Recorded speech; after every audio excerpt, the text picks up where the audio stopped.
ನಮಸ್ಕಾರ ಸ್ನೇಹಿತರೆ. ಇವತ್ತಿನ ಸಂಚಿಕೆಗೆ ನಿಮಗೆಲ್ಲರಿಗೂ ಕೂಡ ಸ್ವಾಗತ.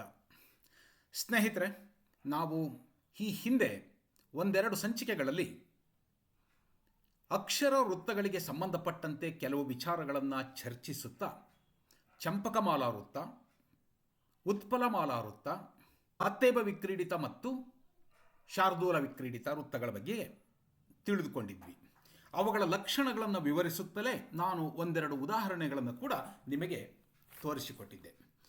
ಕಲಿಕಾರ್ಥಿಗಳಿಗೆ ಅಂದುಬಿಟ್ಟು ಒಂದೊಂದು ವೃತ್ತಗಳನ್ನು ಕೂಡ ನಿಮಗೆ ಸೂಚಿಸಿದ್ದೆ. ಕೆಲವು ವಿದ್ಯಾರ್ಥಿಗಳು ಅವುಗಳಿಗೆ ಪ್ರಸ್ತಾರ ಹಾಕಿ ಗಣ ವಿಭಾಗ ಮಾಡಿ ಕೆಲವು ಕಡೆ ತಪ್ಪಾಗಿದ್ದರೂ ಕೂಡ ಒಳ್ಳೆಯ ಪ್ರಯತ್ನವನ್ನು ಮಾಡಿ ನನಗೆ ಕಳಿಸಿಕೊಟ್ಟಿದ್ದೀರಾ. ತುಂಬ ಸಂತೋಷ. ಆ ರೀತಿಯಲ್ಲಿ ಪ್ರಯತ್ನ ಮಾಡ್ತಿರಲ್ಲ, ಅದು ನಿಮಗೆ ಖಂಡಿತ ಒಳ್ಳೆಯ ಫಲವನ್ನು ಕೊಟ್ಟೇ ಕೊಡ್ತದೆ. ಯಾರು ಕೆಲವು ತಪ್ಪುಗಳನ್ನು ಪ್ರಸ್ತಾರ ಹಾಕಿದ್ರು ಅಂತಹವರಿಗೆ ನಾನು ವಾಟ್ಸಪ್ ಮೂಲಕ ಕೂಡ ತಿಳಿಸಿ ಹೇಳಿದ್ದೆ. ತುಂಬ ಒಳ್ಳೆಯ ಪ್ರಯತ್ನವನ್ನು ಮಾಡಿದ್ದೀರಿ. ತುಂಬ ಸಂತೋಷ ಸ್ನೇಹಿತರೆ. ಆ ರೀತಿ ಪ್ರಯತ್ನ ಮಾಡಬೇಕು, ಅದು ನಮ್ಮ ಯಶಸ್ಸಿಗೆ ಕಾರಣ ಆಗ್ತದೆ. ಸಂತೋಷ. ಇವತ್ತು ನಾವು ಅಕ್ಷರ ವೃತ್ತಗಳ ಈ ಒಂದು ಅಧ್ಯಾಯವನ್ನು ಮುಂದುವರಿಸುತ್ತಾ ಸ್ರಗ್ಧರ ಮತ್ತು ಮಹಾಸ್ರಗ್ಧರ ವೃತ್ತಗಳಿಗೆ ಸಂಬಂಧಪಟ್ಟ ವಿವರಗಳನ್ನು, ಅವುಗಳ ಲಕ್ಷಣ ಮತ್ತು ಉದಾಹರಣೆಗಳನ್ನು ಇವತ್ತು ತಿಳ್ಕೊಳ್ಳೋಣ. ಓಕೆ ಸ್ನೇಹಿತರೆ, ನಮಗೆಲ್ಲ ಗೊತ್ತಿರುವಂತೆ ಸಂಸ್ಕೃತದಿಂದ ಬಂದಿರುವಂತಹ ಛಂದೋರೂಪಗಳು ಇವು, ಹೌದಲ್ವೇ? ಏಕೆಂದರೆ ಈ ಅಕ್ಷರಗಣ ಅಥವಾ ಅಕ್ಷರ ಛಂದಸ್ಸು ಎಂಬುದೇ ಸಂಸ್ಕೃತ ಲೌಕಿಕ ಛಂದಸ್ಸಿನಿಂದ ನಮಗೆ ಬಂದಿದೆ ಎಂಬುದನ್ನು ಹಿಂದಿನ ನನ್ನ ಈ ಅಕ್ಷರ ವೃತ್ತಗಳಿಗೆ ಸಂಬಂಧಪಟ್ಟ ಮೊದಲ ಸಂಚಿಕೆಯಲ್ಲಿ ವಿವರಿಸಿದ್ದೆ. ಆದರೂ ಕೂಡ ಮತ್ತೊಮ್ಮೆ ನಿಮ್ಮ ಗಮನಕ್ಕೆ ತರುತ್ತಲೇ ಇವತ್ತಿನ ಸ್ರಗ್ಧರ ಮತ್ತು ಮಹಾಸ್ರಗ್ಧರ ಎಂಬ ಈ ವೃತ್ತಗಳ ಬಗೆಗೆ ತಿಳಿಸಿಕೊಡುತ್ತೇನೆ. ಸ್ನೇಹಿತರೆ, ಮತ್ತೊಮ್ಮೆ ಗಮನಿಸಿ, ಸುಮಾರು 150ಕ್ಕೂ ಹೆಚ್ಚು ವೃತ್ತಗಳು ಸಂಸ್ಕೃತದಲ್ಲಿದ್ದರೂ ಕೂಡ ನಮ್ಮ ಕನ್ನಡಕ್ಕೆ ನಮ್ಮ ಚಂಪೂ ಕವಿಗಳು, ನಮ್ಮ ಪಂಪ, ಪನ್ನ, ರನ್ನ, ನಾಗಚಂದ್ರ ಇವರೆಲ್ಲ ಏನು ಮಾಡಿದ್ದಾರೆ ಅಂದರೆ ಕೆಲವು ವೃತ್ತಗಳನ್ನು ಹೆಚ್ಚಾಗಿ ಬಳಸಿಕೊಂಡಿದ್ದಾರೆ. ಅಂದರೆ ನಮ್ಮ ಕನ್ನಡದಲ್ಲಿ ತುಂಬ ಪ್ರಸಿದ್ಧಿಯನ್ನು ಪಡೆದದ್ದು 6 ವೃತ್ತಗಳು ಮಾತ್ರ. ಅದಕ್ಕೆ ಅವುಗಳನ್ನು ಏನಂತ ಕರೆದಿದ್ದೀವಿ? ಖ್ಯಾತ ಕರ್ನಾಟಕ ವೃತ್ತಗಳು ಎಂದು ಕರೆದಿದ್ದೇವೆ. ಸಂಸ್ಕೃತದಲ್ಲಿ ಸಂಸ್ಕೃತ ಭಾಷೆಯ ಜಾಯಮಾನಕ್ಕೆ ಹೊಂದಿಕೊಳ್ಳುವಂತೆ ಸುಮಾರು 150ಕ್ಕೂ ಹೆಚ್ಚು ವೃತ್ತಗಳಿವೆ ಅಂತ ಬರೀತಾರೆ ಛಂದೋತಜ್ಞರು. ನಮ್ಮ ಕನ್ನಡದಲ್ಲಿ ಪ್ರಸಿದ್ಧವಾಗಿರುವುದು 6 ವೃತ್ತಗಳು ಮಾತ್ರ. ಆದ್ದರಿಂದ ಖ್ಯಾತ ಕರ್ನಾಟಕ ವೃತ್ತಗಳು ಎಂಬುದಾಗಿ ಅವುಗಳನ್ನು ಕರೆದಿದ್ದೇವೆ. ನಿಮಗೆಲ್ಲ ಗೊತ್ತಿರುವಂತೆ ಚಂಪಕಮಾಲಾ ವೃತ್ತ, ಉತ್ಪಲಮಾಲಾ ವೃತ್ತ, ಮತ್ತೇಬ ವಿಕ್ರೀಡಿತ ವೃತ್ತ ಮತ್ತು ಶಾರ್ದೂಲ ವಿಕ್ರೀಡಿತ ವೃತ್ತ, ಸ್ರಗ್ಧರ ಹಾಗೂ ಮಹಾಸ್ರಗ್ಧರ ವೃತ್ತಗಳು ಇವುಗಳನ್ನು ಗಮನಿಸಿದ್ದೇವೆ. ಮೊದಲನೆಯ 4 ವೃತ್ತಗಳ ಬಗ್ಗೆ ತಿಳಿದುಕೊಂಡಿದ್ದೇವೆ. ಸ್ನೇಹಿತರೆ, ಇವತ್ತು ನಾವು ಸ್ರಗ್ಧರ ವೃತ್ತದ ಬಗ್ಗೆ ತಿಳ್ಕೋಬೇಕಾಗುತ್ತೆ. ಈ ಅಕ್ಷರ ವೃತ್ತಗಳ ಛಂದಸ್ಸನ್ನು ಗುರುತಿಸುವಾಗ ನಮಗೆ ತುಂಬ ಸುಲಭವಾದಂತಹ ಒಂದು ಸೂತ್ರ ಯಮಾತ ರಾಜಭಾನ ಸಲಗಂ, ಅದನ್ನು ಕೂಡ ಹೇಳಿದ್ದೆ. ಅದಲ್ಲದೆ ನಮಗೆ ಇನ್ನೊಂದು ಪದ್ಯವನ್ನು ನಾಗವರ್ಮ, 1ನೇ ನಾಗವರ್ಮ ತನ್ನ ಛಂದೋಂಬುದಿಯಲ್ಲಿ ಹೇಳಿದ್ದಾನೆ ಎನ್ನಲಾದ ಒಂದು ವೃತ್ತ ಇದೆಯಲ್ಲ, ಗುರು ಒಂದಾದಿಗಳು ಉತ್ಪಲಂ, ಗುರು ಮೊದಲ್ ಮೂರಾಗೆ ಶಾರ್ದೂಲಂ, ಅದನ್ನು ಕೂಡ ನಾನಿಲ್ಲಿ ನಿಮಗೆ ಕಳೆದ ಸಂಚಿಕೆಯಲ್ಲಿ ತೋರಿಸಿದ್ದೆ. ಇನ್ನೊಮ್ಮೆ ಈ ಸ್ಲೈಡಲ್ಲಿ ಈ ಒಂದು ಸಂಚಿಕೆಯಲ್ಲಿ ಕೂಡ ತೋರಿಸ್ತಾ ಇದ್ದೀನಿ ಸ್ನೇಹಿತರೆ. ನಮಗೆ ಇದು ನಾಗವರ್ಮನ ಛಂದೋಂಬುದಿಯಲ್ಲಿ ಸಿಗುತ್ತದೆ. ಯಾವುವು? ಅಕ್ಷರಗಣಗಳು. 8 ಗಣಗಳು ಅಕ್ಷರ ಗಣಗಳು ಇವೆ, ಹೌದಲ್ವಾ? ಯಗಣ, ಮಗಣ, ತಗಣ, ರಗಣ. ಇಲ್ಲಿ ಗಮನಿಸಿ, ನೀವಲ್ಲಿ ನಾನು ಸ್ಲೈಡಲ್ಲಿ ತೋರಿಸ್ತಾ ಇದ್ದೀನಿ, ಅದನ್ನು ಕೂಡ ನೀವು ಗಮನಿಸ್ಬೋದು ಸ್ನೇಹಿತರೆ. ಈ ಪದ್ಯ ಇದೆಯಲ್ಲ, ಇದು ಈಶ್ವರ ಕವಿ ಎನ್ನುವಂತಹವನು ತನ್ನ ಕವಿ ಜಿಹ್ವಾ ಬಂಧನ ಎನ್ನುವಂತಹ ಒಂದು ಛಂದೋ ಕೃತಿಯಲ್ಲಿ ಈ ಪದ್ಯವನ್ನು ಕೊಡುತ್ತಾನೆ. ಗುರು ಲಘು ಮೂರಿರೆ ಮ ನ ಗಣ, ಗುರು ಲಘು ಮೊದಲಲ್ಲಿ ಬರಲು ಭ ಯ ಗಣಮಕ್ಕುಂ, ಗುರು ಲಘು ನಡುವಿರೆ ಜ ರ ಗಣ, ಗುರು ಲಘು ಕಡೆಯಲ್ಲಿ ಬರಲು ಸ ತ ಗಣಮಕ್ಕುಂ. ಇದನ್ನು ಯಾವ ರೀತಿ ನಾವು ಅನ್ವಯಿಸ್ಕೋಬೇಕು, ಅಪ್ಲೈ ಮಾಡ್ಕೋಬೇಕು ಅನ್ನೋದನ್ನು ಕೆಳಗಡೆ ಸೂಚಿಸಿದ್ದೀನಿ. ಈಗಾಗಲೇ ಇದು ಪುನರಾವರ್ತನೆ ಆಗುತ್ತೆ ನಿಮಗೆ, ಏಕೆಂದರೆ ಹೇಳಿಬಿಟ್ಟಿದ್ದೆ ಹಿಂದಿನ ಸಂಚಿಕೆಯಲ್ಲಿ. ಇರಲಿ ಸ್ನೇಹಿತರೆ, ಈಗ ನಾವು ಸ್ರಗ್ಧರ, ಏಕೆಂದರೆ ಸುಮಾರು ಒಂದು ವಾರದ ನಂತರ ಮತ್ತೆ ನಾನು ಈ ವೃತ್ತಗಳ ಬಗ್ಗೆ ನಿಮಗೆ ತಿಳಿಸಿಕೊಡ್ತಾ ಇದ್ದೀನಿ. ಅದಕ್ಕೋಸ್ಕರ ಮತ್ತೊಮ್ಮೆ ಇದನ್ನು ನೀವು ಪುನರ್ಮನನ ಮಾಡಲಿ ಅನ್ನೋ ಕಾರಣಕ್ಕೆ ನೆನಪಿಸಿದೆ ಅಷ್ಟೇ. ಈಗ ನೇರವಾಗಿ ಸ್ರಗ್ಧರ ವೃತ್ತಕ್ಕೆ ಹೋಗೋಣ. ಓಕೆ, ಈ ಪದ್ಯ ಕೂಡ ನೀವೆಲ್ಲರೂ ಕೂಡ ಕಂಠಪಾಠ ಮಾಡಿದರೆ ಒಳ್ಳೆಯದು. ಏಕೆಂದರೆ ಗುರು ಒಂದಾದಿಗಳು ಉತ್ಪಲಂ, ಗುರು ಮೊದಲ್ ಮೂರಾಗಿ ಶಾರ್ದೂಲಂ, ಆ ಗುರು 4 ಆಗಿರಲ್ ಅಂತೂ ಸ್ರಗ್ಧರೆ, ಲಘುದ್ವಂದ್ವಂ ಗುರುದ್ವಂದ್ವಂ ಆಗಿರೆ ಮತ್ತೇಭ, ಲಘುದ್ವಯ ತ್ರಿಗುರವಿಂದಕ್ಕುಂ ಮಹಾಸ್ರಗ್ಧರಂ, ಹರಿಣಾಕ್ಷಿ ಲಘು 4 ಚಂಪಕಂ ಇವಾರುಂ ಖ್ಯಾತ ಕರ್ನಾಟಿಕಂ ಅಂತ ಹೇಳಿರೋದು ನಾಗವರ್ಮ ಅಂತ ಹೇಳ್ತಾರೆ. ಛಂದೋಂಬುದಿಯಲ್ಲಿ ಬರುವ ಒಂದು ಪ್ರಕ್ಷಿಪ್ತ ವೃತ್ತ ಇದು ಅಂತ ಕೆಲವರು ಹೇಳ್ತಾರೆ, ನಮಗೆ ಗೊತ್ತಿಲ್ಲ. ಆದರೆ ಇದು ನಮಗೆ ತುಂಬ ಸಹಾಯಕವಾಗುವ ಒಂದು ವೃತ್ತ ಎಂಬುದು ನಿಮಗೆ ಸ್ಪಷ್ಟವಾಗಿ ಗೊತ್ತಾಗ್ತದೆ. ಹರಿಣಾಕ್ಷಿ ಅಂತ ಹೇಳ್ತಾ ಇರೋದು ಏನು ಅಂತ ನೆನಪು ಮಾಡ್ಕೊಳ್ಳಿ. ನಾಗವರ್ಮ ಛಂದೋಂಬುದಿಯನ್ನು ಬರೆಯುವಾಗ ತನ್ನ ಪತ್ನಿಗೆ ಈ ವಿಚಾರವನ್ನು ಹೇಳುತ್ತಿದ್ದೇನೆ, ಇಡೀ ಕನ್ನಡ ಛಂದಸ್ಸಿನ ವಿಚಾರವನ್ನು ತನ್ನ ಪತ್ನಿಯನ್ನು ಎದುರು ಕೂರಿಸಿಕೊಂಡು ಹೇಳ್ತಾ ಇದ್ದೇನೆ ಎನ್ನುವ ಒಂದು ತಂತ್ರವನ್ನು ಬಳಸಿಕೊಂಡು ಈ ಒಂದು ಕೃತಿಯನ್ನು ರಚಿಸಿದ್ದಾನೆ.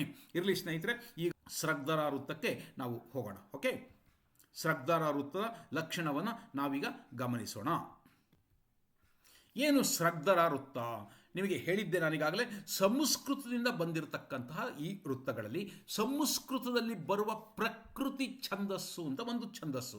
ಆ ಪ್ರಕೃತಿ ಛಂದಸ್ಸಿನಲ್ಲಿ ಬರುವ ಪ್ರತಿ ಪಾದದಲ್ಲಿ 21 21 21 ಅಂದರೆ 4 ಪಾದಗಳಲ್ಲಿ 21 21 21 21 ಆ ರೀತಿಯಲ್ಲಿ ಇರತಕ್ಕಂತಹ ಅಕ್ಷರಗಳ ಸಂಖ್ಯೆಯನ್ನು ಹೊಂದಿರುವಂತಹ ವೃತ್ತ ಇದು. ಸ್ರಗ್ಧರ ವೃತ್ತವು ಸಂಸ್ಕೃತದಲ್ಲಿ ಕಂಡುಬರುವ 21 ಅಕ್ಷರಗಳ ಪ್ರಕೃತಿ ಛಂದಸ್ಸು ಒಂದು ವೃತ್ತವಾಗಿದೆ. ನೆನ್ಪಿಟ್ಕೊಂಡ್ರೆ ಸಾಕು, ಇದು 21 ಅಕ್ಷರ ಪ್ರಕೃತಿ ಛಂದಸ್ಸು, ಅಷ್ಟು ಗೊತ್ತಿದ್ರೆ ಸಾಕು. ಈ ಸ್ರಗ್ಧರ ವೃತ್ತವು 4 ಸಮಾನ ಪಾದಗಳನ್ನು ಹೊಂದಿದ್ದು, ಎಲ್ಲ ವೃತ್ತಗಳು ಹಾಗೆ ತಾನೆ ಸಮ ಪಾದಗಳ ವೃತ್ತಗಳು ಇವು. ಒಂದೊಂದು ಪಾದದಲ್ಲಿಯೂ 21 21 ಅಕ್ಷರಗಳು ಇರುತ್ತವೆ. ಆ ಪಾದಗಳಲ್ಲಿ ಮಗಣ, ರಗಣ, ಭಗಣ, ನಗಣ, ಯಗಣ, ಯಗಣ, ಯಗಣ, ಮರಭನ ಯ ಯ ಯ ಎನ್ನುವಂತಹ ಎಷ್ಟು 7 ಅಕ್ಷರಗಣಗಳು ಬಂದಿರುತ್ತವೆ. ಈ ವೃತ್ತದಲ್ಲಿ ಪಾದದ ಕೊನೆಯಲ್ಲಿ ಎಲ್ಲಿಯೂ ಲಘುವಾಗಲಿ ಗುರುವಾಗಲಿ ಉಳಿದುಕೊಳ್ಳುವುದಿಲ್ಲ. ಇದು ನಮಗೆ ನೆನಪಿರಬೇಕು ಸ್ನೇಹಿತರೆ. ಈ ವೃತ್ತವನ್ನು ಎಲ್ಲಿ ಬಳಸಿಕೊಳ್ತಾರೆ ನಮ್ಮ ಕವಿಗಳು ಅಂದರೆ, ಹೆಚ್ಚಾಗಿ ಯಾವುದಾದ್ರೂ ವರ್ಣನೆಗಳನ್ನು ಮಾಡುವ ಸಂದರ್ಭದಲ್ಲಿ. ಈಗ ಯಾವುದೋ ಒಂದು ಸಮುದ್ರದ ವರ್ಣನೆ, ಪ್ರಕೃತಿ ವರ್ಣನೆ ಏನೋ ಇದೆ ಅಂತ ಇಟ್ಕೊಳ್ಳಿ, ಅಥವಾ ಯಾವುದೋ ಒಬ್ಬ ವ್ಯಕ್ತಿಯ ವ್ಯಕ್ತಿತ್ವದ ಕುರಿತು ಚಿತ್ರಣ ಮಾಡ್ತಾ ಹೋಗಬೇಕು, ಅಂತಹ ವರ್ಣನೆಗಳನ್ನು ಕೊಡುವಾಗ ಅಂದರೆ ವಿವರವಾಗಿ ಕೊಡುವ ಸಂದರ್ಭದಲ್ಲಿ ಈ ವೃತ್ತಗಳು ತುಂಬ ಸಹಾಯಕವಾಗುತ್ತವೆ ಅಂತ ನಮ್ಮ ವಿದ್ವಾಂಸರು ಗುರುತಿಸಿದ್ದಾರೆ. ಈಗ ನಮ್ಮ ಪಂಪಾದಿ ಕವಿಗಳು ಈ ವೃತ್ತವನ್ನು ಅಂದರೆ ಸ್ರಗ್ಧರ ವೃತ್ತ ಮತ್ತು ಮಹಾಸ್ರಗ್ಧರ ವೃತ್ತವನ್ನು ಬಹಳ ಅಪರೂಪಕ್ಕೆ ಬಳಸಿಕೊಳ್ಳುತ್ತಾರೆ. ನಾನೀಗಾಗಲೇ ಬಹಳಷ್ಟು ಸಲ ಹೇಳಿದ್ದೀನಿ, ರಿಪೀಟ್ ಆಗುತ್ತೆ ಅಂತ ಬೇಜಾರು ಮಾಡ್ಕೋಬೇಡಿ. ಚಂಪಕಮಾಲಾ ವೃತ್ತವನ್ನು ಹೆಚ್ಚಾಗಿ ಬಳಸಿಕೊಳ್ಳುತ್ತಾರೆ ನಮ್ಮ ಚಂಪು ಕವಿಗಳು. ಅದನ್ನು ಬಿಟ್ಟರೆ ಉತ್ಪಲಮಾಲ 3ನೇ ಸ್ಥಾನದಲ್ಲಿ ಮತ್ತೇಬ ವಿಕ್ರೀಡಿತ ಇದೆ, ಆಮೇಲೆ ಶಾರ್ದೂಲ ವಿಕ್ರೀಡಿತ, ಅದನ್ನು ಬಿಟ್ಟರೆ ಸ್ರಗ್ಧರ ಮಹಾಸ್ರಗ್ಧರ ವೃತ್ತಗಳು ಬರುತ್ತವೆ ಸ್ನೇಹಿತರೆ. ನೀವು ಯಾವುದೇ ಕಾವ್ಯಗಳನ್ನು ತೆಗೆದು ನೋಡಬಹುದು. ಓಕೆ, ಈಗ ನಾವು ಲಕ್ಷಣವನ್ನು ಕುರಿತು ನೋಡಿದ್ವಿ, ಉದಾಹರಣೆಗಳನ್ನು ಸಹಿತ ತಿಳ್ಕೊಂಡ್ರೆ ನಮಗೆ ಸ್ಪಷ್ಟವಾಗುತ್ತೆ. ಇದು ಗಮನಿಸಿ ಸ್ನೇಹಿತರೆ. ಸ್ರಗ್ಧರ ವೃತ್ತಕ್ಕೆ ಉದಾಹರಣೆಯನ್ನು ನೋಡೋಣ. ಓಕೆ, ಈಗ ಒಂದು ಪದ್ಯವನ್ನು ತೆಗೆದುಕೊಂಡಿದ್ದೀನಿ. ಯಾವುದಿದು? ಗಿರಿಜಾ ಕಲ್ಯಾಣ ಎನ್ನುವಂತಹ ಚಂಪು ಕಾವ್ಯದಿಂದ ಆರಿಸಿಕೊಂಡಿರ್ತಕ್ಕಂತಹ, ಗಮನಿಸಿ ನೀವಲ್ಲಿ 1ನೇ ಆಶ್ವಾಸದಲ್ಲಿ ಬರುವ 1ನೆಯ ಪದ್ಯ. ಅಂದರೆ ಅರ್ಥ, ಗಿರಿಜಾ ಕಲ್ಯಾಣದಲ್ಲಿ ಬರತಕ್ಕಂತಹ ಮೊಟ್ಟ ಮೊದಲ ಒಂದು ಪದ್ಯ. ನಿಮಗೆಲ್ಲ ಗೊತ್ತಿರುವಂತೆ ಹರಿಹರ ಕವಿ ಬರೆದಿರುವ ಒಂದೇ ಒಂದು ಚಂಪು ಕಾವ್ಯ ಗಿರಿಜಾ ಕಲ್ಯಾಣ, ಹೌದಲ್ವೇ? ಹಾಗಾಗಿ ಗಿರಿಜಾ ಕಲ್ಯಾಣದಲ್ಲಿ ಬರುವಂತಹ ಆ ಶಿವಭಕ್ತ, ಪಂಪಾ ವಿರೂಪಾಕ್ಷನ ಭಕ್ತ, ಆ ಪಂಪಾ ವಿರೂಪಾಕ್ಷನ ಭಕ್ತನಾಗಿದ್ದ ಹರಿಹರ ಎನ್ನುವ ಭಕ್ತಿ ಕವಿ, ಕನ್ನಡ ಸಾಹಿತ್ಯದಲ್ಲಿ ಯುಗ ಪ್ರವರ್ತಕನೆನಿಸುವ ಒಬ್ಬ ಕ್ರಾಂತಿ ಕವಿ ಹರಿಹರ ಬರೆದಿರುವ ಸುಮಾರು 110ಕ್ಕೂ ಹೆಚ್ಚು ರಗಳೆಗಳು ಸಿಕ್ಕಿವೆ. ಪಂಪಾ ಶತಕ, ರಕ್ಷಾ ಶತಕ, ಮುಡಿಗೆಯ ಅಷ್ಟಕ ಎಂಬ ಚಿಕ್ಕ ಚಿಕ್ಕ ಕೃತಿಗಳು ಸಿಕ್ಕಿವೆ. ಅವೆಲ್ಲವೂ ಅಲ್ಲದೆ ಒಂದೇ ಒಂದು ಚಂಪು ಕಾವ್ಯವನ್ನು ಆತ ಬರೆದಿದ್ದಾನೆ, ಅದು ದೊರೆತಿದೆ. ಆ ಕಾವ್ಯದಲ್ಲಿ ಗಿರಿಜಾ ಕಲ್ಯಾಣದಲ್ಲಿ ಬರ್ತಕ್ಕಂತಹ ಒಂದು ವೃತ್ತವನ್ನು ನಾನು ಆರಿಸಿಕೊಂಡಿದ್ದೇನೆ. ಗಿರಿಜಾ ಕಲ್ಯಾಣದ ಮೊದಲನೆಯ ಪದ್ಯವೇ ಸ್ರಗ್ಧರ ವೃತ್ತವಾಗಿದೆ. ಗಮನಿಸಿ, ಪದ್ಯವನ್ನು ಓದ್ತೀನಿ, ಆಮೇಲೆ ಪ್ರಸ್ತಾರ ಹಾಕಿ ಗಣವಿಭಾಗ ಮಾಡಿ ಲಕ್ಷಣವನ್ನು ಗುರುತಿಸೋಣ. ಶ್ರೀಮತ್ ಶೈಲೇಂದ್ರ, ಏನಿದು? ಶ್ರೀಮತ್ ಪ್ಲಸ್ ಶೈಲೇಂದ್ರ. ನೀವು ಓದಿರ್ಬೇಕಲ್ಲ, ಜಸ್ತ್ವ ಸಂಧಿ, ಶುತ್ವ ಸಂಧಿ, ಷ್ಟುತ್ವ ಸಂಧಿ ಓದಿರ್ತೀವಲ್ಲ ಸಂಸ್ಕೃತ ಸಂಧಿಗಳಲ್ಲಿ. ಸಂಸ್ಕೃತ ವ್ಯಂಜನ ಸಂಧಿಗಳು ಅಂತ ಗಮನಿಸಿದ್ದೇವೆ ನಾವು, ಹಿಂದಿನ ಸಂಚಿಕೆಗಳಲ್ಲಿ ವಿವರಿಸಿದ್ದೀನಿ ಅದನ್ನು ಕೂಡ ವ್ಯಾಕರಣದ ತರಗತಿಯಲ್ಲಿ. ಶ್ರೀಮತ್ ಪ್ಲಸ್ ಶೈಲೇಂದ್ರ ಹೇಗೆ ಚಕಾರ ಆದೇಶ ಆಗಿದೆ ನೋಡಿ ಅಲ್ಲಿ, ಅವೆಲ್ಲ ಗಮನಿಸಬೇಕು. ಒಂದು ತರಗತಿಯಲ್ಲಿ ಒಂದು ಛಂದಸ್ಸನ್ನು ಗಮನಿಸುವಾಗ ಕೂಡ ವ್ಯಾಕರಣದ ವಿಚಾರವನ್ನು ಕೂಡ ಇಲ್ಲಿ ಗಮನಿಸ್ಬೋದಲ್ವೇ? ಸಾಹಿತ್ಯಿಕವಾಗಿ ಕೂಡ ಒಂದು ಕಾವ್ಯದ ಒಂದು ಓದುವಾಗ ಅದರ ಅರ್ಥವನ್ನು ಕೂಡ ನಾವು ಗ್ರಹಿಸಬೇಕಾಗುತ್ತೆ. ಶ್ರೀಮತ್ ಶೈಲೇಂದ್ರ ಪುತ್ರಿ, ಗಮನಿಸಿಯಲ್ಲಿ ಶ್ರೀಮತ್ ಶೈಲೇಂದ್ರ ಪುತ್ರಿ ಅಂದರೆ ಶೈಲೇಂದ್ರನ ಪುತ್ರಿ. ನಿಮಗೆಲ್ಲ ಗೊತ್ತು ಗಿರಿರಾಜ, ಶೈಲ ಅಂದರೆ ಗಿರಿ ಪರ್ವತ. ಇರಲಿ, ನಾನು ಮೊದಲು ಪದ್ಯವನ್ನು ಓದ್ತೀನಿ. ನಿಮಗೆಲ್ಲ ಗೊತ್ತಿರುವಂತೆ ಗಿರಿರಾಜನ ಮಗಳು ತಾನೆ ಗಿರಿಜಾ. ಶ್ರೀಮತ್ ಶೈಲೇಂದ್ರ ಪುತ್ರಿ ಗುರುತರ ಹೃದಯ ಕ್ಷೀರ ವಾರಾಶಿ ಚಂದ್ರಂ ವ್ಯೋಮಾರ್ಕ ಇಂದು ಕ್ಷಮಾತ್ಮನ ಕ್ಷಮಾತ್ಮನಾಲ ಜಲ ತಪ ಮಾನಾಷ್ಟಮೂರ್ತಿ ಪ್ರಸಿದ್ಧಂ ಪ್ರೇಮಂ ಬೆತ್ ಈಗೆ ಸದ್ಭಕ್ತಿಯನ್ ಯಮಗೆ ಅಮರಾನೀಕ ಮಾಣಿಕ್ಯ ಮೌಳಿ ಅಮರಾನೀಕ ಮಾಣಿಕ್ಯ ಮೌಳಿ ಸ್ತೋಮಾಂಘ್ರಿ ಜ್ಯೋತಿ ಪಂಪಾಪುರದರಸ ವಿರೂಪಾಕ್ಷನ್ ಆನಂದದಿಂದಂ ಎಲ್ಲ ಕೂಡಿಸಿದ್ದಾನೆ ಕವಿ. ಹೌದು, ಶ್ರದ್ಧರ ವೃತ್ತದಲ್ಲಿ ಹೀಗೇನೆ ಸಂಸ್ಕೃತ ಪದಗಳು, ಸಮಾಸೋಕ್ತಿಗಳು, ಈ ಥರ ಸಂಸ್ಕೃತ ಭೂಯಿಷ್ಠ ಅಂತಾರಲ್ಲ, ಸಂಸ್ಕೃತ ಪದಗಳ ಹೇರಳ ಮತ್ತು ದೀರ್ಘ ಸಮಾಸಗಳು, ಪದಗಳನ್ನು ಕೂಡಿಸಿ ಬರೆಯಬೇಕಾಗುತ್ತದೆ. ಅದಕ್ಕೆ ನಮ್ಮ ಕವಿಗಳು ಇಂಥದ್ದನ್ನು ಕನ್ನಡ ಕಾವ್ಯಗಳಲ್ಲಿ ತಂದಾಗ ಕವಿಗಳು ಸಹೃದಯರಿಗೆ ಸುಲಭವಾಗಿ ಅರ್ಥ ಆಗೋದಿಲ್ಲ, ಇವು ಸ್ವಲ್ಪ ಕ್ಲಿಷ್ಟವಾಗುತ್ತದೆ ಅನ್ನೋ ಕಾರಣಕ್ಕೋಸ್ಕರವೇ ಶ್ರದ್ಧರ ವೃತ್ತಗಳನ್ನು ಕಡಿಮೆ ಸಂಖ್ಯೆಯಲ್ಲಿ ಬಳಸಿದ್ರೋ ಏನೋ ಇರಲಿ. ಆದರೂ ಅಲ್ಲಲ್ಲಿ ಅಪರೂಪಕ್ಕೆ ಶ್ರದ್ಧರ ಮಹಾಶ್ರದ್ಧರಗಳು ನಮ್ಮ ಪಂಪನ ಕಾವ್ಯಗಳಲ್ಲಿ, ಪೊನ್ನನ ಕಾವ್ಯಗಳಲ್ಲಿ, ನಾಗವರ್ಮನಲ್ಲಿ ಕಂಡುಬರುತ್ತವೆ. ಗಮನಿಸಿ ಸ್ನೇಹಿತರೆ, ಇದಕ್ಕೆ ನಾವೀಗ ಏನಿದು 4 ಸಾಲುಗಳಿಂದ ಕೂಡಿದ ಒಂದು ಸಮಪಾದಗಳಿಂದ ಕೂಡಿದ ವೃತ್ತ. ಪ್ರತಿ ಪಾದದಲ್ಲಿ 21 ಅಕ್ಷರಗಳಿರುತ್ತವೆ. 4 ಪಾದಗಳಲ್ಲಿ 21 ಒಟ್ಟು 84 ಅಕ್ಷರ ಇರಬೇಕಾಗಾದ್ರೆ ಇರಲಿ ಸ್ನೇಹಿತರೆ. ನಾವಿದಕ್ಕೆ ಪ್ರಸ್ತಾರ ಹಾಕಿ ಆನಂತರ ಇದರ ಗಣ ವಿಭಾಗ ಮಾಡಬೇಕಾಗತ್ತೆ. ನಾನೀಗ ಈ ಒಂದು ಸ್ಲೈಡಲ್ಲಿ ನಿಮಗೆ ಪ್ರಸ್ತಾರ ಹಾಕಿರೋದನ್ನು ತೋರಿಸ್ತಾ ಇದ್ದೇನೆ, ಗಮನಿಸ್ಬೋದು ನೀವಲ್ಲಿ. ಅಲ್ಲಿ ಗಮನಿಸಿ, ಶ್ರೀ ಎಂಬುದಕ್ಕೆ ನಾನು ಗುರು ಹಾಕಿದ್ದೀನಿ. ಏಕೆ ಅಂದರೆ ದೀರ್ಘ, ನಾನು ಅದನ್ನು ಇಲ್ಲಿ ವಿವರಿಸಬೇಕಾಗಿಲ್ಲ, ನಿಮಗೆ ಅದು ಸ್ವಲ್ಪ ನೋಡಿ ಒಂದು ಪಾದಕ್ಕೆ ನಾನು ಹೇಳ್ಬೋದು. ನಾನೀಗ ಮಾ ಅನ್ನೋದರಲ್ಲಿ ಹ್ರಸ್ವ ಸ್ವರ ಇದ್ದರೂ ಕೂಡ ಗುರು ಹಾಕಿದ್ದೀನಿ. ಏಕೆಂದರೆ ಅಲ್ಲಿ ಒತ್ತಕ್ಷರದ ಹಿಂದಿನ ಅಕ್ಷರ ಆಗಿದೆ. ಚೈಲೇಂದ್ರ, ಚೇನಲ್ಲಿ ಎ ಹ್ರಸ್ವ ಸ್ವರ ಇದ್ದರೂ ಕೂಡ ನಾನು ಯಾಕೆ ಅದಕ್ಕೆ ಗುರು ಹಾಕಿದ್ದೀನಿ ಅಂದರೆ ಅದು ಐತ್ವದಿಂದ ಕೂಡಿದೆ. ಐತ್ವ ದೀರ್ಘ ಸ್ವರ ತಾನೇ ಅದು, ಅದಕ್ಕೋಸ್ಕರ ದೀರ್ಘ ಸ್ವರ. ಹಾಗಾಗಿ ಶ್ರೀ ಮ ಛೈ ಈ 3 ಕೂಡ ಗುರುವಾಗಿವೆ. ಅಷ್ಟೇ ಅಲ್ಲ, ಮುಂದಿನದೂ ಗುರುವಾಗಿದೆ. ಗಮನಿಸಿಯಲ್ಲಿ ಲೇ ಅನ್ನೋದು ದೀರ್ಘ ಸ್ವರ ಇದೆ, ಅನುಸ್ವಾರ ಇದೆ, ಒತ್ತಕ್ಷರದ ಹಿಂದಿನ ಅಕ್ಷರ ಆಗಿದೆ.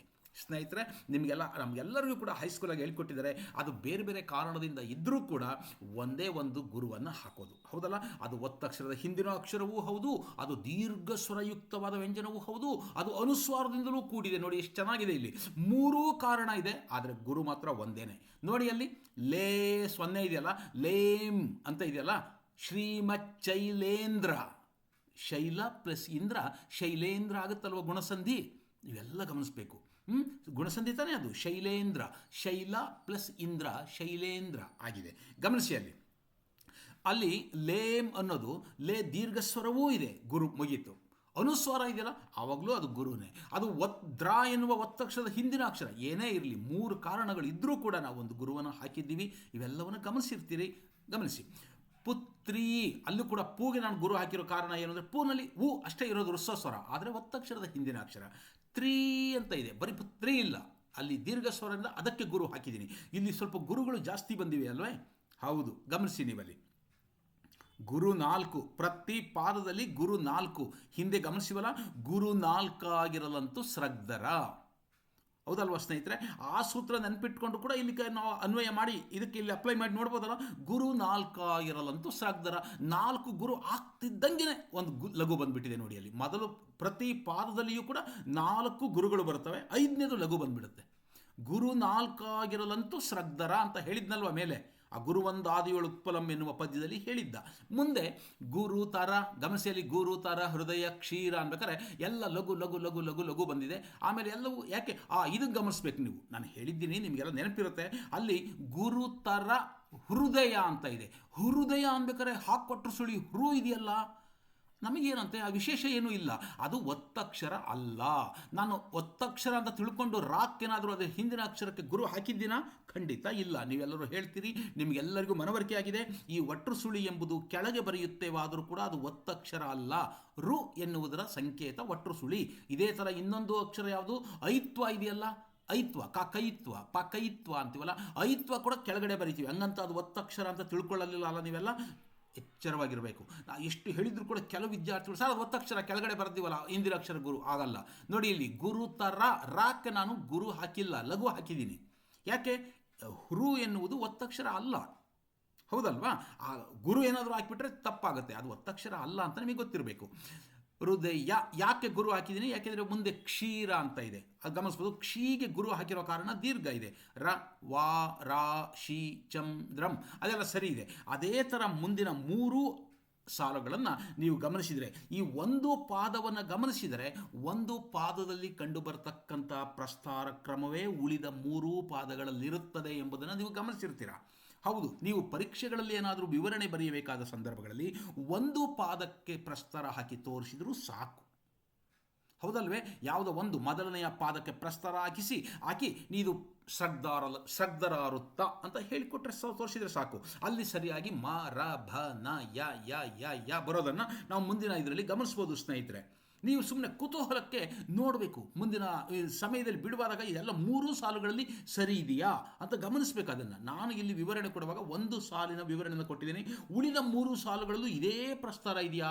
ಈಗ ಉದಾಹರಣೆಗೆ 4ನೇ ಅಕ್ಷರ ಗುರು ಬಂದರೆ ಯಾವುದೋ ಕಾರಣದಿಂದ ಒಟ್ಟಿನಲ್ಲಿ 4ನೇ ಅಕ್ಷರ ಗುರು ಬರಬೇಕಲ್ಲಿ. ಈಗ ನೋಡಿ, 4ನೇ ಅಕ್ಷರ ಗುರು ಬಂದಿದೆಯಾ 2ನೇ ಸಾಲಿನಲ್ಲಿ, 3ನೇ ಸಾಲಿನಲ್ಲಿ, 4ನೇ ಸಾಲಿನಲ್ಲಿ 4ನೇ ಅಕ್ಷರವೂ ಗುರುವೇ ಇರಬೇಕು. ಅಲ್ಲಿ 9ನೇ ಅಕ್ಷರ ಯಾವುದೋ ಲಘು ಇತ್ತು ಅಂದರೆ 9ನೇ ಅಕ್ಷರ ಎಲ್ಲ ಲಘುನೇ ಇರಬೇಕು. 10ನೇ ಅಕ್ಷರ ಲಘು ಹಾಗೇ ಇರಬೇಕು, ಎಲ್ಲ ಇರುತ್ತದೆ ಕೂಡ. ಗಮನಿಸಿ, ನಾವು ಇಲ್ಲಿ ಪ್ರಸ್ತಾರ ಹಾಕಿ ಗಣ ವಿಭಾಗ ಮಾಡಿದ್ದೇನೆ. ಮುಂದಿನ ಇದರಲ್ಲಿ ನಾನು ಅದಕ್ಕೆ ಗಣಗಳನ್ನು ಗುರುತಿಸಿದ್ದೇನೆ. ನೋಡಿ, ಈಗ ಅಲ್ಲಿ ಶ್ರೀಮಚ್ಚೈಲೇಂದ್ರ ಪುತ್ರಿ ಗುರುತರ ಹೃದಯ ಕ್ಷೀರಾವಾರಾಶಿ ಚಂದ್ರಂ ಅನ್ಬೇಕಾದ್ರೆ ಶ್ರೀಮಚ್ ಮೂರು ಅಕ್ಷರ ತಾನೆ.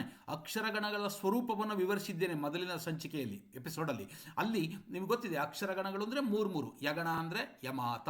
ನಾನೇನು ಮಾಡಿದ್ದೀನಿ ಇವತ್ತು ಈ ಸಂಚಿಕೆಯಲ್ಲಿ ನೋಡಿ, ಇಲ್ಲಿ ಕೆಳಗಡೆಯಲ್ಲಿ ಕೊಟ್ಟಿದ್ದೀನಿ ಆ ಸೂತ್ರ ಇದೆಯಲ್ಲ, ಅದು ನಿಮ್ಮ ಸಹಾಯಕ್ಕೆ ಬರಲಿ ಅಂದ್ಬಿಟ್ಟು ಕೆಳಗಡೆಯಲ್ಲಿ ಕೊಟ್ಟಿದ್ದೀನಿ ನೋಡಿ. ಆ 4 ಸಾಲುಗಳ ಬಳಿಕ ತಳದಲ್ಲಿ ಆ ಕೊಟ್ಟಿದೆ ನೋಡಿ, ಯಮಾತ ರಾಜಭಾನ ಸಲಗಂ. ಇದನ್ನು ಅಪ್ಲೈ ಮಾಡೋದು ನಮಗೆ ಸರಿಯಾಗಿ ಗೊತ್ತಿದೆ ಅಂದರೆ ನಾವು ಪೂರ್ತಿ ಪ್ರಸ್ತಾರವನ್ನು ಕರೆಕ್ಟಾಗಿ ಹಾಕಬಹುದು ಸ್ನೇಹಿತರೆ.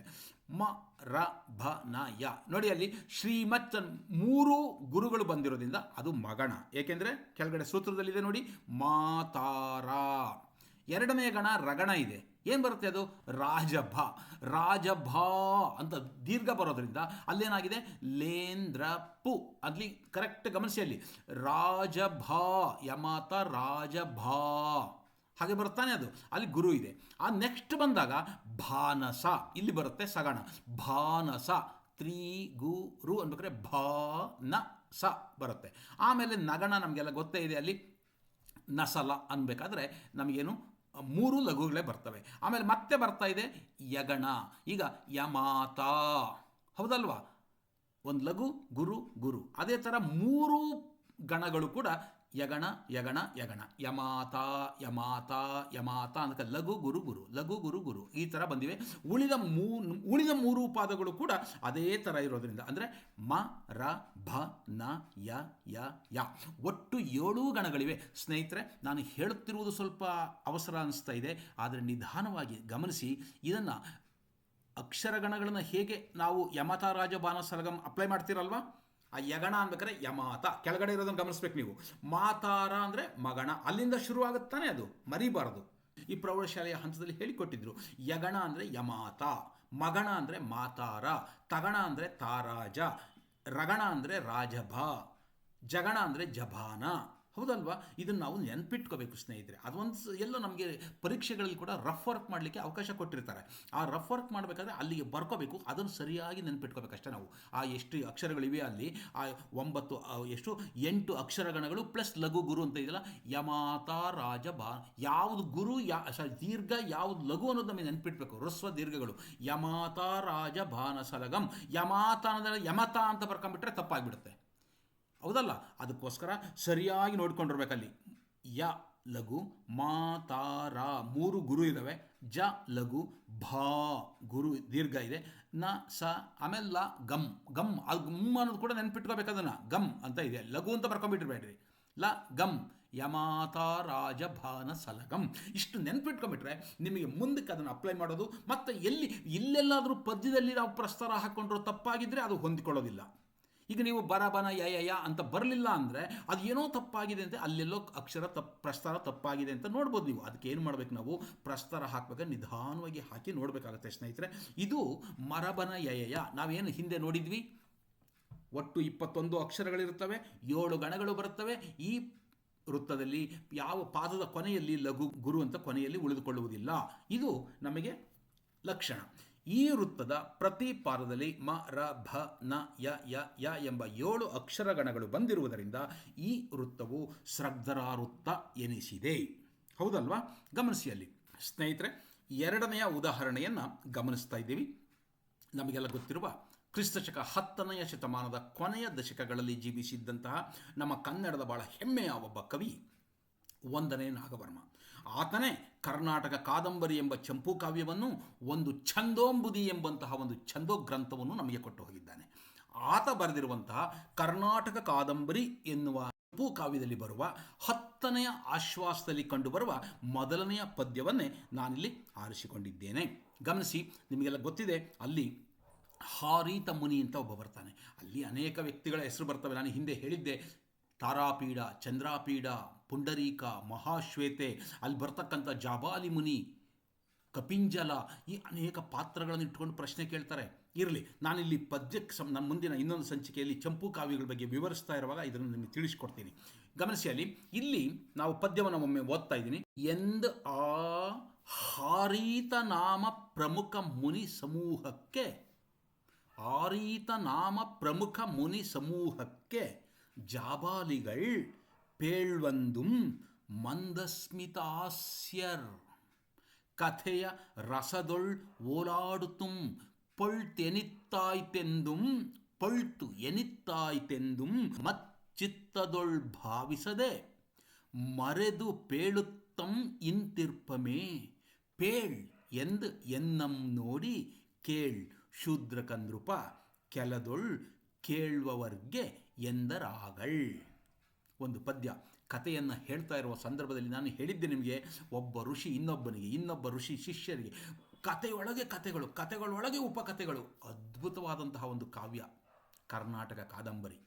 ಒಂದು ಕಥೆಯನ್ನು ಹೇಳುತ್ತಿರುವ ವಿಚಾರವನ್ನು ಇನ್ನೊಬ್ಬರಿಗೆ ಇಲ್ಲಿ ವಿವರಿಸ್ತಾ ಇರೋ ಕೇಳು. ಕೊನೆಗೆ ಗಮನಿಸ್ಬೋದು ನೀವು ಸ್ನೇಹಿತರೆ, ಕರ್ನಾಟಕ ಕಾದಂಬರಿ ಎನ್ನುವಂಥ ಕಾವ್ಯವನ್ನು ನಾನು ಮತ್ತೆ ಹೇಳ್ತಾ ಇದ್ದೀನಿ, ಓದಲೇಬೇಕು ಸಹೃದಯ ವಿದ್ಯಾರ್ಥಿಗಳಂತೂ. ಇರಲಿ, ಮುಂದೆ ಗಮನಿಸೋಣ. ನೋಡಿ, ಅದಕ್ಕೆ ನಾನಿಲ್ಲಿ ಪ್ರಸ್ತಾರವನ್ನು ಹಾಕಿದ್ದೇನೆ. ನಾವು ಓದ್ತಾ ಇರೋದು ಸ್ರಗ್ಧರ ವೃತ್ತಕ್ಕೆ ಉದಾಹರಣೆ. ಎಂದ್ ಆ ಹಾರೀತ ನಾಮ ಪ್ರಮುಖ ಮುನಿ ಸಮೂಹಕ್ಕೆ ಜಾಬಾಲಿಗಳ್ ಪೇಳ್ವಂದುಂ. ಹೌದಲ್ಲ, ಜಾಬಾಲಿ ಋಷಿ ಹೇಳ್ತಾ ಇರೋ ಕಥೆ ಇದೆ. ಗಮನಿಸಿ, ಎಂದಾಹಾರೀತ, ಅಲ್ಲಿ ಎಂದಾ ಅನ್ಬೇಕಾದ್ರೆ ದೀರ್ಘ ಸ್ವರ ಆ ಇದೆ, ಅದಕ್ಕೆ ಗುರು ಹಾಕಿದ್ದೀನಿ.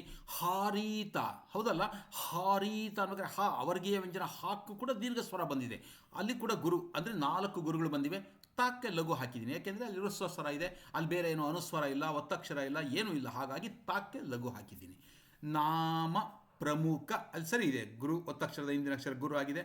ಮು ಕ ಮು ನಿ ಸ ಮೂ ಸಮೂ, ಅಲ್ಲಿ ಗುರು ಬಂದಿದೆ. ಸಮೂಹ ಗುರು ಈ ಕಡೆ ಬಂದಿದೆ, ಕೊಂಬಿ ದೀರ್ಘ ಅಂತೀವಲ್ಲ ಅಲ್ಲಿಗೆ ಬಂದಿದೆ.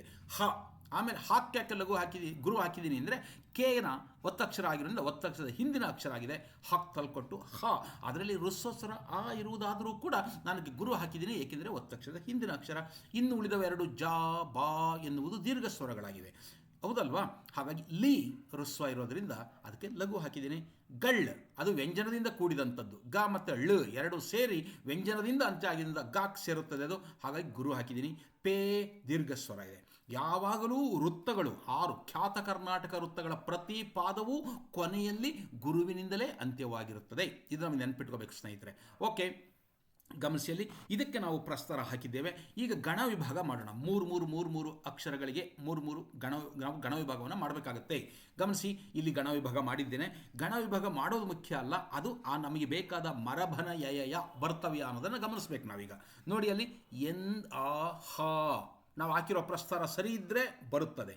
ರೀ ತ ನಾ ಸರಿ ಇದೆಯಾ? ಅಲ್ಲಿ ರಾಜಭ ಅನ್ಬೇಕಾದ್ರೆ ರಾಜಭ ಅನ್ಬೇಕಾದ್ರೆ ಗುರು ಲಘು ಗುರು ಸರಿ ಇದೆ. ಆಮೇಲೆ ಭಾನಸ ಅಂದರೆ ಭಗಣ ಸರಿ ಇದೆ. ನಗಣ ಖ ಮು ನಿ ಅನ್ಬೇಕಾದ್ರೆ ಗ ಯ ಯ ಯ ಸರಿ ಇದೆ ಸ್ನೇಹಿತರೆ. ಅಂದರೆ ಇಲ್ಲಿ ಮರಭನ ಯಯ ಅನ್ನೋದು ಪ್ರತಿ ಪಾಠದಲ್ಲಿ ಈ ಕೆಳಗಡೆ ಸಾಲುಗಳನ್ನು ಕೂಡ ನೀವು ನೋಡಬೇಕು. ನಾನು ಕೂಡ ಅದನ್ನು ಸ್ವಲ್ಪ ತೋರಿಸ್ತಾ ಇದ್ದೀನಿ. ಗಮನಿಸಿ, ಅಲ್ಲಿ ಮ ರ ಭ ನ ಯ ಯ ಯ ಸರಿ ಇದೆ.